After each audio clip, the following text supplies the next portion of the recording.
আচ্ছা, তোমাদের কখনো এমন মনে হয় যে এই কাজটা করছি না বা তোমার যে জিনিসটা করতে ভালো লাগছে না, সেই জিনিসটা যদি তুমি না করো তখন মনে হয় না ধুত আজকে করতে পারলাম না, কেন করতে পারলাম না? যতক্ষণ না তুমি সেটা করতে পারছো বা সেই জিনিসটা তোমার হচ্ছে ততক্ষণ তোমার শান্তি পাবে না।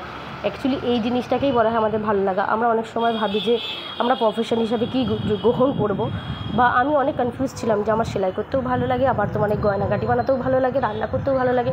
কিন্তু আমি দেখলাম আমার এই গয়নাগাটি বানিয়ে যতটা আমি রিল্যাক্সেশন বা শান্তি পাই, বা আমার মন থেকে বলো তুই এই কাজটা করছিস, এই কাজটা কর, এই কাজটা কর, এই কাজটা কর, সেটা আর অন্য কাজের ক্ষেত্রে হয় না। তো সেই জন্যে আমি এটা নিজের রিল্যাক্সেশনের জন্য করি। তোমাদের কেমন লাগে, বা তোমরা কোন কাজগুলো করে মনে শান্তি পাও, বা তোমাদের মন থেকে বলে যে তুই এটা কর, তুই এটা কর, তুই এটা কর, সেই জিনিসটা অবশ্যই আমার সাথে শেয়ার করে আমার খুব ভালো লাগবে। এই জিনিসটা আমি কিছুদিন ধরে ফিল করছি, কারণ আমার দেখো ভিডিওগুলো বানানো ইরেগুলার হয়ে যাচ্ছে। সেক্ষেত্রে যখন আমি বানাতে পারছি না বা আমার কাছে টাইম থাকছে না, তখন আমার মন থেকে খালি বলছে এই জিনিসটা কর, তুই কর, আজকে কর। তো আজকের ভিডিওটা এখানেই শেষ।